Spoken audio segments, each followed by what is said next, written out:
नमस्कार। आकाशवाणी से प्रस्तुत है समाचार संध्या।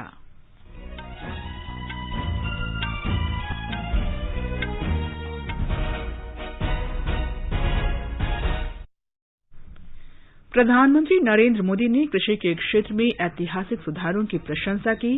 कहा, किसानों को न्यूनतम समर्थन मूल्य का लाभ मिलेगा। श्री मोदी ने बिहार में संपर्क व्यवस्था को बेहतर बनाने के लिए कोसी रेल महासेतु का उद्घाटन और 12 रेल परियोजनाओं की शुरुआत की। देश में कोविड से स्वस्थ होने की दर 78.86% हुई। विदेश मंत्री डॉक्टर एस जयशंकर ने कहा, भारत और जापान के बीच आर्थिक सहयोग प्रगति पर। और आईपीएल क्रिकेट का 13वां संस्करण कल से अबू धाबी में।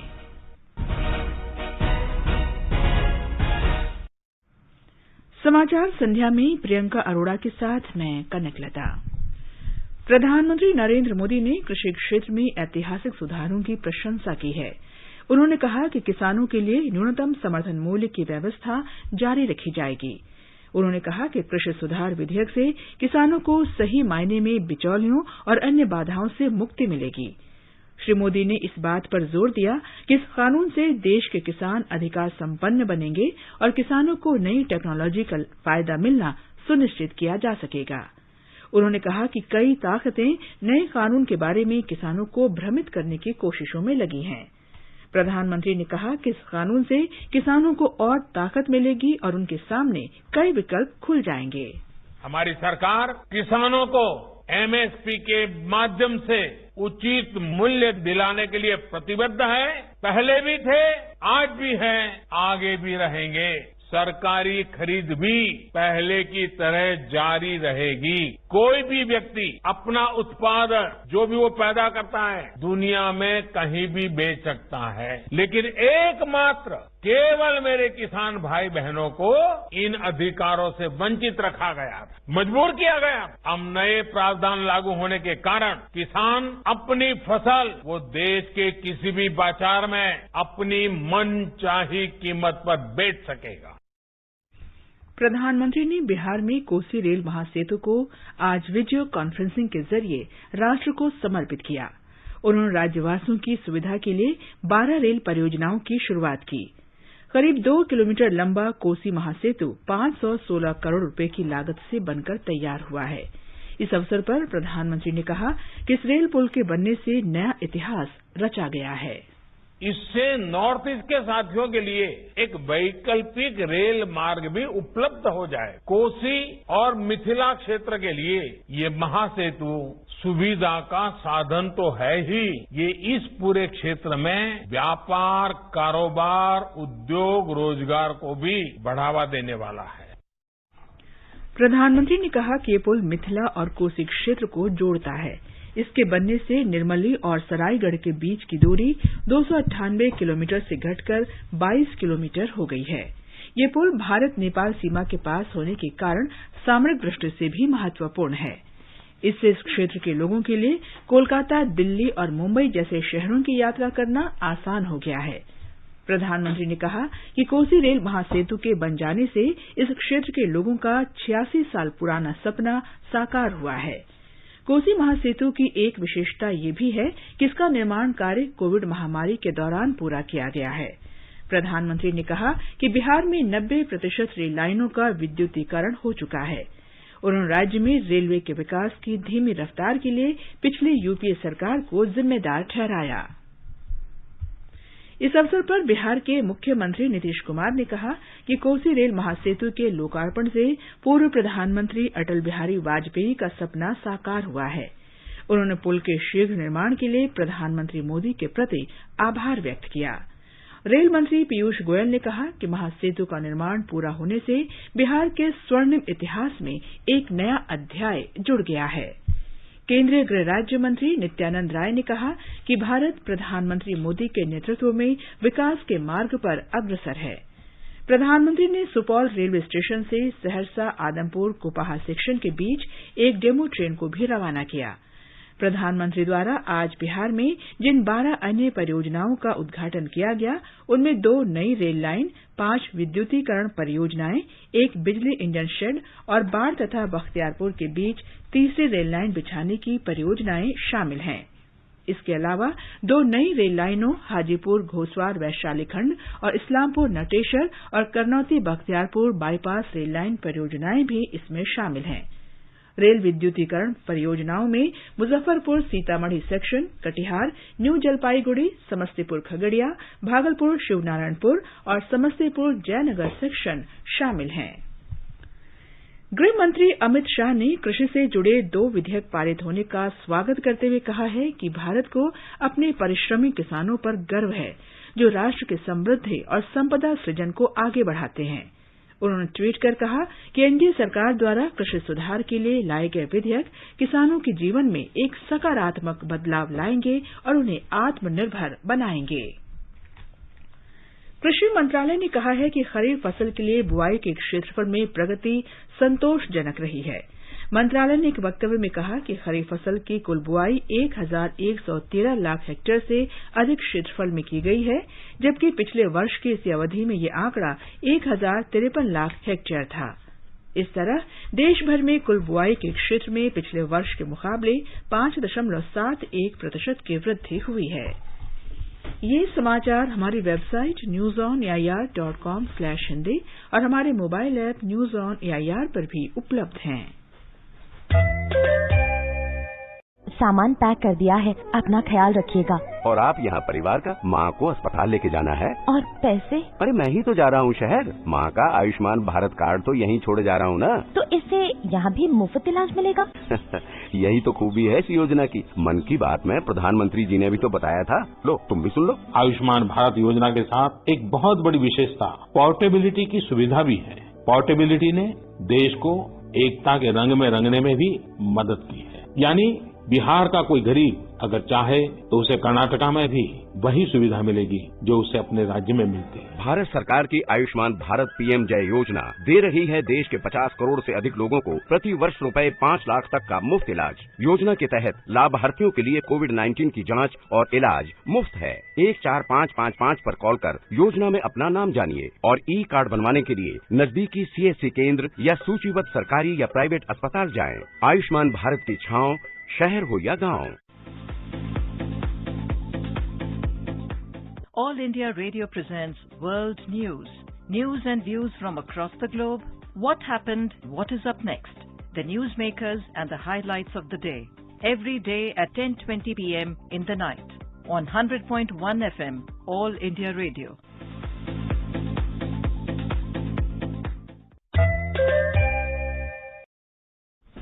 समाचार संध्या में आपका फिर स्वागत है। आकाशवाणी से सेवा सप्ताह श्रृंखला के अंतर्गत आज प्रस्तुत है कृषि सुधार के बारे में एक विशेष रिपोर्ट। पिछले 6 वर्ष में नरेंद्र मोदी सरकार ने किसानों को सशक्त बनाने पर विशेष ध्यान दिया है। कुछ लाभार्थियों ने इसके लिए प्रधानमंत्री का धन्यवाद किया है।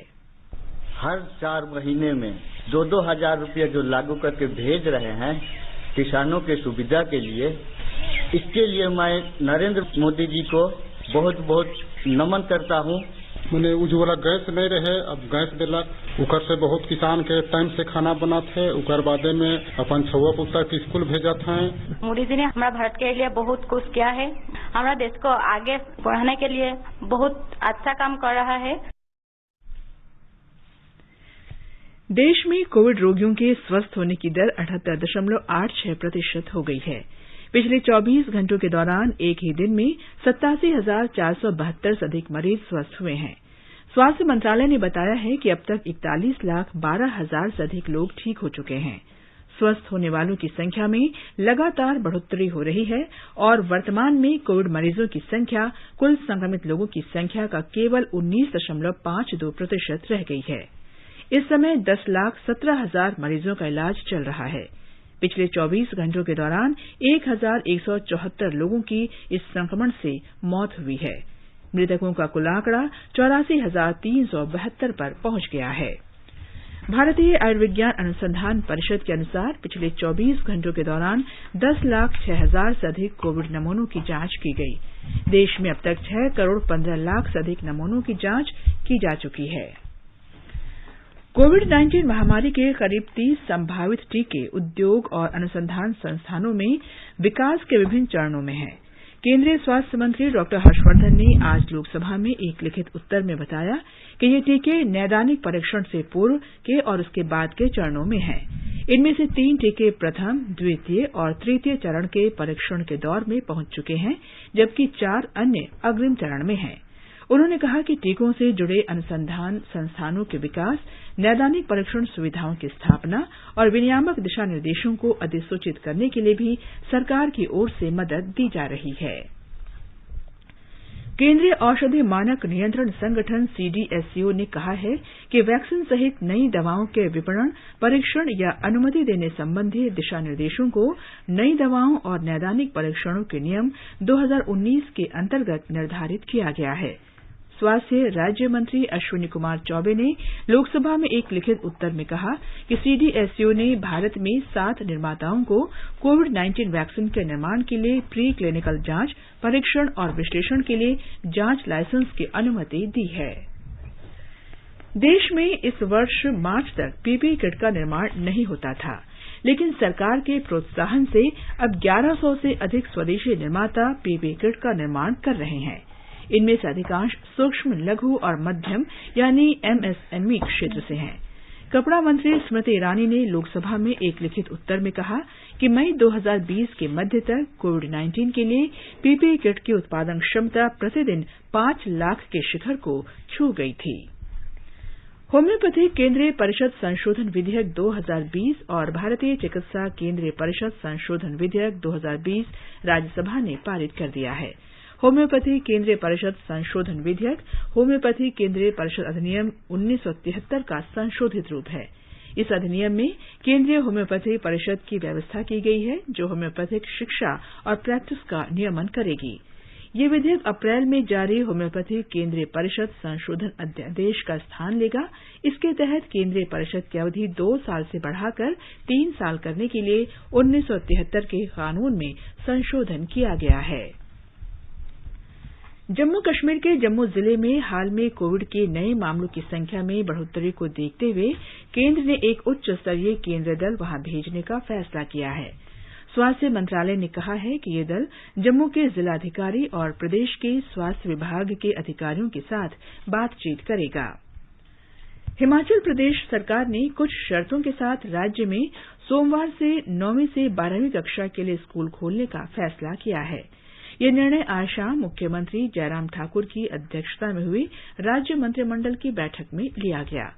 ब्यौरा हमारे संवाददाता से।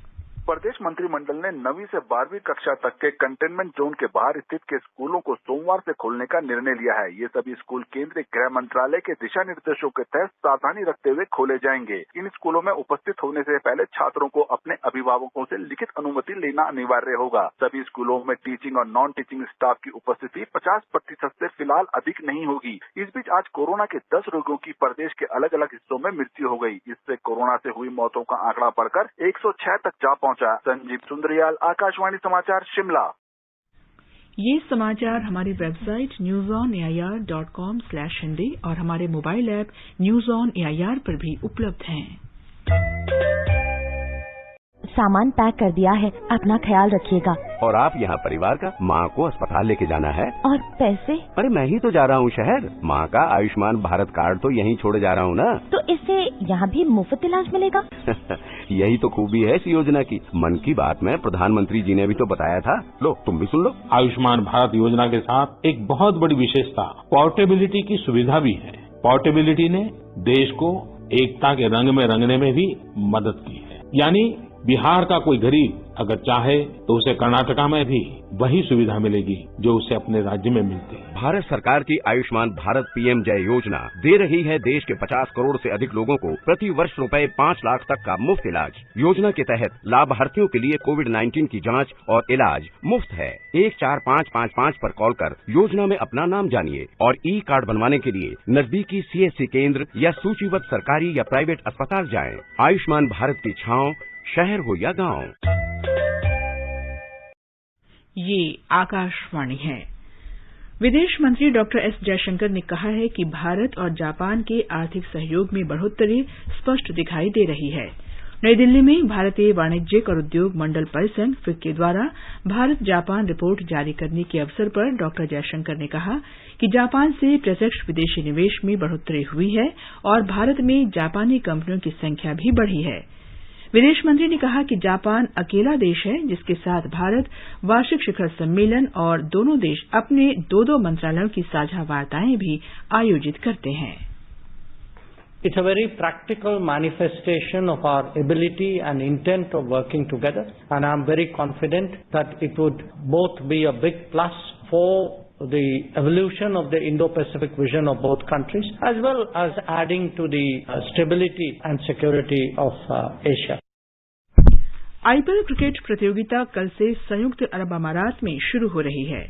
53 दिन तक चलने वाले इस टूर्नामेंट के पहले मैच में कल अबुधाबी में मुंबई इंडियंस का सामना चेन्नई सुपर किंग्स से होगा। अंतर्राष्ट्रीय क्रिकेट को अलविदा कहने के बाद महेंद्र सिंह धोनी पहली बार क्रिकेट के मैदान पर नजर आएंगे। ये मैच भारतीय समय के अनुसार शाम 7:30 बजे से खेला जाएगा। अब प्रस्तुत है संसद में आज की कार्यवाही की समीक्षा। पहले पेश है राज्यसभा की समीक्षा। लेखक हैं पीटीआई भाषा के अविनाश। राज्यसभा ने मंत्रियों और सांसदों के वेतन और भत्तों में कटौती के प्रावधान वाले 2 विधेयकों को आज मंजूरी दे दी। इस धनराशि का उपयोग कोविड-19 महामारी के कारण उत्पन्न स्थिति से मुकाबले के लिए किया जाएगा। सदन ने संक्षिप्त चर्चा के बाद मंत्रियों के वेतन और भत्तों से संबंधित संशोधन विधेयक 2020 तथा संसद सदस्य वेतन भत्ता और पेंशन संशोधन विधेयक 2020 को ध्वनि मत से मंजूरी दे दी। दोनों विधेयकों पर एक साथ हुई चर्चा में भाग लेते हुए अधिकतर विपक्षी सदस्यों ने कहा कि सांसदों के वेतन में कटौती से उन्हें कोई दिक्कत नहीं है, लेकिन सरकार को सांसद निधि एमपी लैट के निलंबन पर पुनर्विचार करना चाहिए। संसदीय मामलों के मंत्री प्रहलाद जोशी ने चर्चा का जवाब देते हुए कहा कि कोविड-19 के कारण उत्पन्न अभूतपूर्व स्थिति को देखते हुए प्रधानमंत्री नरेंद्र मोदी के नेतृत्व में सरकार ने कई महत्वपूर्ण कदम उठाए हैं। ये कदम उनमें से एक है। उन्होंने कहा कि परोपकार की शुरुआत घर से होती है। ऐसे में संसद के सदस्य ये योगदान दे रहे हैं और ये छोटी या बड़ी राशि का नहीं बल्कि भावना का सवाल है। सांसद क्षेत्र विकास निधि एमपी लैट के बारे में सदस्यों के सवालों का जवाब देते हुए उन्होंने कहा कि सांसद निधि को अस्थायी रूप से 2 वर्षों के लिए निलंबित किया गया है। वहीं गृह राज्य मंत्री जी किशन रेड्डी ने कहा कि कोविड-19 के कारण आम लोगों के साथ साथ रेहड़ी पटरी वाले, दिहाड़ी मजदूर आदि प्रभावित हुए हैं। ऐसे में हम सांसदों तथा मंत्रियों को आदर्श प्रस्तुत करना चाहिए। चर्चा के दौरान प्रतिपक्ष के नेता गुलाम नबी आजाद ने कहा कि यहां 70% सांसद सिर्फ तनख्वाह पर गुजारा करते हैं, लेकिन छोटी सी तनख्वाह से गरीबों और देश के लिए योगदान करने के लिए भी वे तत्पर हैं। श्री आजाद ने ये भी कहा कि सांसद निधि की राशि हमारी नहीं है, ये गरीबों का पैसा है। इसे 2 साल के लिए निलंबित नहीं किया जाना चाहिए था। उन्होंने कहा कि निलंबन 1 साल के लिए ही करना चाहिए था। कांग्रेस सदस्य राजीव सातव ने कहा कि सरकार को विकास कार्यों के लिए महत्वपूर्ण एमपी लैट को बंद नहीं करना चाहिए था। उन्होंने सरकार से पीएम केयर्स फंड का हिसाब लोगों को देने की मांग की। भाजपा के श्वेत मलिक ने कहा कि कोरोना वायरस वैश्विक महामारी है और इसमें राजनीति नहीं होनी चाहिए। तृणमूल कांग्रेस के दिनेश त्रिवेदी ने कहा कि बेहतर होता कि सरकार विभिन्न दलों के नेताओं के साथ बैठक कर कोई फैसला करती। बीजू जनता दल के प्रसन्ना आचार्य और समाजवादी पार्टी के विशंभर प्रसाद निषाद ने भी एमपी लैट खत्म नहीं करने की मांग की। जनता दल यूनाइटेड के आरसीपी सिंह ने कहा कि आपदा से मुकाबला करने के लिए पर्याप्त राशि की खातिर एक अलग कोष पर विभिन्न दलों को विचार करना चाहिए। राष्ट्रीय जनता दल के मनोज झा ने कहा कि सेंट्रल विस्ता इस समय के लिए उपयुक्त नहीं है। दोनों विधेयकों पर हुई संक्षिप्त चर्चा में डीएमके पार्टी के पी विल्सन, ऑल इंडिया अन्ना डीएमके पार्टी के ए विजय कुमार, वाईएसआर कांग्रेस के विजय साई रेड्डी, मार्क्सवादी कम्युनिस्ट पार्टी सदस्य के सोमा प्रसाद, तेलुगु देशम पार्टी के रविन्द्र कुमार, आम आदमी पार्टी के नारायण दास गुप्ता, राष्ट्रवादी कांग्रेस पार्टी की फौजिया खान, बहुजन समाज पार्टी के वीर सिंह, पीडीपी के नजीर अहमद लवाई, टीआरएस के केशव राव और भाजपा के राकेश सिन्हा ने भी भाग लिया। इससे पहले सदन ने होम्योपैथी केंद्रीय परिषद संशोधन विधेयक 2020 और भारतीय चिकित्सा केंद्रीय परिषद संशोधन विधेयक 2020 को मंजूरी दी। दोनों विधेयकों पर एक साथ हुई चर्चा का जवाब देते हुए स्वास्थ्य मंत्री डॉक्टर हर्षवर्धन ने कहा कि मोदी सरकार देश के हर नागरिक को उच्च स्तर की स्वास्थ्य सुविधा देने के लिए प्रतिबद्ध है। उन्होंने कहा कि चिकित्सा के क्षेत्र में जरूरी तथा आधुनिक सुधार किए जा रहे हैं और 5 साल में हुए अहम बदलाव साफ तौर पर नजर आ रहे हैं। डॉक्टर हर्षवर्धन ने कहा कि सरकार पूरे मन से भारतीय चिकित्सा पद्धतियों को बढ़ावा देने के लिए प्रतिबद्ध है और अगर ऐसा नहीं होता तो भारतीय चिकित्सा परिषद की जगह राष्ट्रीय चिकित्सा आयोग नहीं बनाया गया होता। सदन ने पिछले दिनों जारी होम्योपैथी केंद्रीय परिषद संशोधन अध्यादेश तथा भारतीय चिकित्सा केंद्रीय परिषद संशोधन अध्यादेश को नामंजूर करने के लिए विपक्ष द्वारा पेश संकल्प को अस्वीकार कर दिया। दोनों विधेयकों पर हुई चर्चा में भाग लेते हुए कांग्रेस सदस्य रिपिन बोरा ने कहा कि 1 साल के अंदर होम्योपैथी परिषद की स्थापना होने की बात कही गई, लेकिन 2 साल गुजरने के बाद भी परिषद का गठन नहीं हो सका है। समाजवादी पार्टी के रामगोपाल वर्मा ने भी होम्योपैथी परिषद के गठन में देरी पर सवाल उठाया। भाजपा सदस्य सुधांशु त्रिवेदी ने कहा कि भारत में आयुर्वेद और होम्योपैथी काफी लोकप्रिय हैं, लेकिन जैसी व्यवस्थित संरचना और प्रक्रिया होनी चाहिए थी वो नहीं है। उन्होंने कहा कि मौजूदा अनियमितताएं और समस्याएं दूर करने के लिए ये विधेयक लाया गया है। बीजू जनता दल के प्रसन्ना आचार्य ने सरकार से आग्रह किया कि वह आवश्यक होने पर ही अध्यादेश का रास्ता अपनाए। जनता दल यूनाइटेड के आरसीपी सिंह ने कहा कि होम्योपैथी की शुरुआत भले ही जर्मनी में हुई हो, लेकिन ये आज भारत के हर कोने में काफी लोकप्रिय है। राष्ट्रीय जनता दल के मनोज झा ने कहा कि 2014 में गठित आयुष मंत्रालय का मूल्यांकन होना चाहिए और बताना चाहिए कि इसके गठन से क्या उपलब्धियां हासिल हुई। बहुजन समाज पार्टी के अशोक सिद्धार्थ ने भी अध्यादेश को लेकर केंद्र सरकार पर निशाना साधा और भारतीय चिकित्सा पद्धतियों को बढ़ावा देने की जरूरत पर बल दिया। आम आदमी पार्टी के संजय सिंह ने कहा कि होम्योपैथी की बढ़ती लोकप्रियता के बाद भी इसके लिए मात्र 138 करोड़ रुपए का बजट रखा गया है।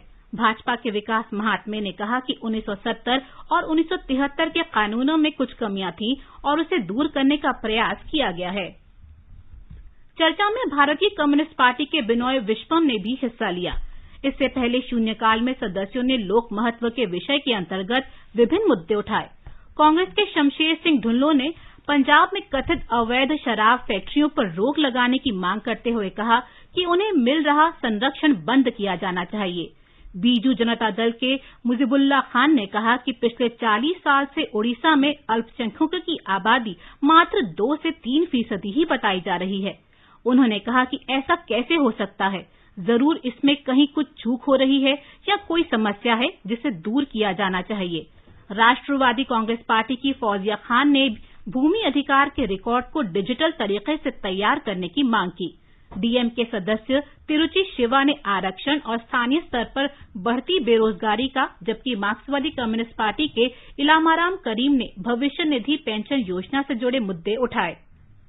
कांग्रेस सदस्य केटीएस तुलसी ने छत्तीसगढ़ में भी गरीब कल्याण अभियान लागू करने की मांग की। इससे पहले सुबह बैठक शुरू होने पर सदन ने कर्नाटक से मौजूदा सदस्य अशोक गस्ती और 2 बार मनोनीत पूर्व सदस्य कपिला वात्स्यायन के निधन पर श्रद्धांजलि दी। उनके सम्मान में सदन की कार्यवाही आधे घंटे के लिए स्थगित की गई। अब सुनिए लोकसभा में हुई कार्यवाही की समीक्षा। लेखक हैं पीटीआई भाषा के अनवारुल हक। लोकसभा में कराधान और अन्य विधियां कतिपय उपबंधों का संशोधन एवं छूट विधेयक 2020 पेश किए जाने के दौरान भाजपा सदस्यों की कुछ टिप्पणियों पर कांग्रेस, तृणमूल कांग्रेस के सदस्यों के शोर शराबे के कारण आज सदन की कार्यवाही 4 बार स्थगित करनी पड़ी। सदन में विधेयक पेश किए जाने का विरोध करते हुए कांग्रेस और तृणमूल कांग्रेस के सदस्यों ने पीएम केयर्स फंड के गठन को लेकर सवाल उठाए। कुछ सदस्यों ने इस कोष को प्रधानमंत्री राष्ट्रीय आपदा कोष में मिला देने का सुझाव दिया। इस दौरान वित्त राज्य मंत्री अनुराग ठाकुर ने कहा कि पीएम केयर्स फंड का विरोध किया जा रहा है, लेकिन इस विरोध के पीछे तर्क तो होना चाहिए। पीएम केयर्स फंड का जिक्र करते हुए श्री ठाकुर ने कहा कि इस विषय पर विपक्ष के लोग अदालत में भी गए, लेकिन अदालत ने इनकी बातों को खारिज कर दिया। श्री ठाकुर ने कहा कि एक तरफ देश कोरोना महामारी से लड़ने की तैयारी कर रहा था और प्रधानमंत्री अनेक कदम उठा रहे थे, तब विपक्ष के लोग राजनीति कर रहे थे। वित्त राज्य मंत्री ने कहा कि पीएम केयर्स फंड पूरी तरह से संवैधानिक रूप से पंजीकृत चैरिटेबल ट्रस्ट है। श्री ठाकुर ने नेहरू गांधी परिवार को लेकर भी कुछ टिप्पणियां की, जिस पर नाराजगी जताते हुए कांग्रेस के सदस्यों ने सदन से वॉकआउट किया। लोकसभा अध्यक्ष ओम बिड़ला ने उन्हें शांत कराने का प्रयास करते हुए कहा कि सत्ता पक्ष हो या विपक्ष या फिर कोई मंत्री, अगर वो उठकर बोलने का प्रयास करेंगे तो मुझे उन्हें नाम लेकर बाहर निकालने के लिए कहना होगा। इस बीच कांग्रेस नेता अधीर रंजन चौधरी ने अनुराग ठाकुर के भाषण का जिक्र करते हुए कहा कि हमने एक भी असंसदीय, असंवैधानिक बात नहीं की है, लेकिन श्री ठाकुर ने सारा माहौल खराब कर दिया। लोकसभा अध्यक्ष ने कहा कि आसन के कहने के बाद भी अगर सदस्य नहीं मानते हैं तो वे इस तरह से सदन चलाने का न तो आदी हैं और न ही वे ऐसे सदन की कार्यवाही चलाएंगे। उन्होंने सभी सदस्यों से आचार संहिता बनाए रखने की अपील की। उन्होंने हंगामे के बीच सदन की कार्यवाही 3:50 पर आधे घंटे के लिए स्थगित कर दी। एक बार के स्थगन के बाद लोकसभा की बैठक फिर शुरू होने पर भी सदन में शोर शराबा जारी रहा और पीठासीन सभापति रमा देवी ने कुछ ही मिनट बाद कार्यवाही शाम 5 बजे तक के लिए स्थगित कर दी। बैठक फिर शुरू होने पर भी स्थिति ज्यों की त्यों बनी रही और बैठक शाम 5:30 बजे तक के लिए स्थगित कर दी गई। शाम 5:30 बजे कार्यवाही शुरू होने पर सदन में हंगामा जारी रहा, जिसके बाद लोकसभा की कार्यवाही 6 बजे तक के लिए स्थगित कर दी गई। वित्त मंत्री निर्मला सीतारामन ने कहा कि हम किसी राज्य का अधिकार नहीं छीन रहे हैं और जीएसटी से जुड़े राज्यों के हिस्से का पैसा केंद्र सरकार निश्चित तौर पर देगी। लोकसभा में कराधान और अन्य विधियां, कतिपय उपबंधों का संशोधन एवं छूट विधेयक 2020 पेश किए जाने के समय वित्त मंत्री ने ये टिप्पणी की। कांग्रेस, तृणमूल कांग्रेस आदि विपक्षी दलों के सदस्यों ने विधेयक पेश किए जाने का विरोध करते हुए कहा कि ये राज्यों के अधिकार क्षेत्र में दखल का प्रयास है। विपक्षी सदस्यों ने वस्तु एवं सेवा कर जीएसटी के तहत राज्यों के हिस्से का बकाया पैसा देने की मांग की। वहीं वित्त मंत्री सीतारामन ने कहा कि यह गलतफहमी है कि हम किसी राज्य का अधिकार छीन रहे हैं। मैं स्पष्ट करना चाहती हूं कि हम जिम्मेदारी से नहीं भाग रहे हैं। तृणमूल कांग्रेस के सौगत राय ने कहा कि जब प्रधानमंत्री राष्ट्रीय राहत कोष है तो पीएम केयर्स फंड की क्या जरूरत है। पीएम केयर्स कोष की राशि को प्रधानमंत्री राष्ट्रीय राहत कोष में हस्तांतरित किया जाना चाहिए। समाचार लिखे जाने तक चर्चा जारी थी। अभी आप संसद में हुई कार्यवाही की समीक्षा प्रियंका अरोड़ा से सुन रहे थे। मुंबई शेयर बाजार का सेंसेक्स 134 अंक कम होकर 38,846 पर बंद हुआ। नेशनल स्टॉक एक्सचेंज का निफ्टी भी 11 अंक कम होकर 11,505 पर बंद हुआ। और अब एक नजर कल के मौसम के पूर्वानुमान पर।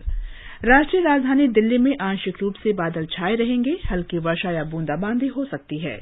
मुंबई में आमतौर पर बादल छाए रहने तथा हल्की बारिश की संभावना है। चेन्नई में भी सामान्य तौर पर बादल छाए रहेंगे और हल्की बारिश या बूंदाबांदी हो सकती है। कोलकाता में आंशिक तौर पर बादल छाए रहेंगे तथा हल्की वर्षा और गरज के साथ छींटे पड़ने के आसार हैं।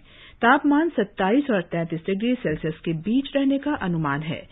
केंद्र शासित प्रदेश जम्मू कश्मीर के जम्मू में न्यूनतम तापमान 25 जबकि अधिकतम तापमान 36 डिग्री सेल्सियस के आसपास रह सकता है।